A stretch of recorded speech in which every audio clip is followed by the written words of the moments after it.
কিভাবে রোহিঙ্গাদের ফেরত পাঠাবেন যেই রোহিঙ্গাদের পক্ষে মুসলমানদের পক্ষ থেকে জিহাদ করতেছে আবু আম্মার জুনুনি, যে আবু আম্মার জুনুনিকে আরাকান আর্মি কিছু করতে পারে নাই, যে আবু আম্মার জুনুনিকে মায়ানমারের সেনাবাহিনী কিছু করতে পারে নাই।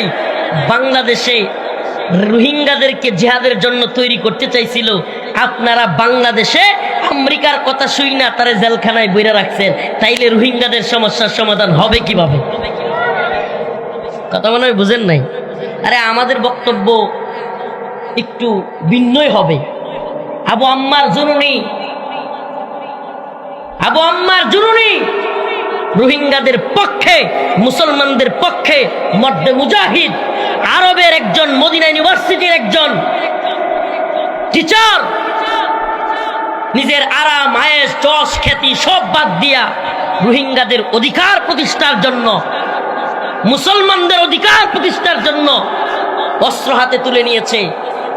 ৭১ নিজের দেশের পক্ষে যুদ্ধ করবার কারণে মানুষ স্বাধীনতা পক্ষে থাকবার কারণে সে মুক্তিযোদ্ধা, আর রোহিঙ্গাদের পক্ষে, মুসলমানদের পক্ষে যুদ্ধ করার কারণে আবু আম্মার জুনুনি হয়ে গেছে জঙ্গি সন্ত্রাসী।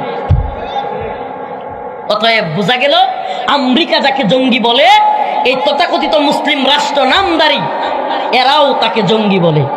আরে বিশ্বের সবচেয়ে বড় সন্ত্রাসী, বিশ্বের সবচেয়ে বড় জঙ্গি তো হলো আমেরিকা। আপনি কবে বুঝবেন? কবে বুঝবেন আপনি?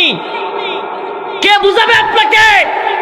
ওই আমেরিকার পশ্চিম ওয়েস্ট করেন, ওই পশ্চিমের দালালি করেন, উন্নত রাষ্ট্র। আর এই আমেরিকার কারণে আমার ফিলিস্তিনি মা বোনদের দর্শিত হতে হচ্ছে। আমেরিকার কারণে লিবিয়ায় মুসলমানরা নির্যাতিত হয়েছে। আমেরিকার কারণে আফগানে মুসলমানরা নির্যাতিত হয়েছে। আমেরিকার কারণে ইরাক জ্ঞান বিজ্ঞানের শহর ধ্বংস হয়েছে। আমেরিকার কারণে গোটা পৃথিবীর মুসলমানরা নির্যাতিত। অথচ আমেরিকাকে আপনি ওয়েস্ট বলেন। এই আমেরিকার গণতন্ত্র আপনি প্র্যাকটিস করেন। আপনার চাইতে নত জানু, আপনার চাইতে গোলাম পৃথিবীর বুকে আর কেউ নেই।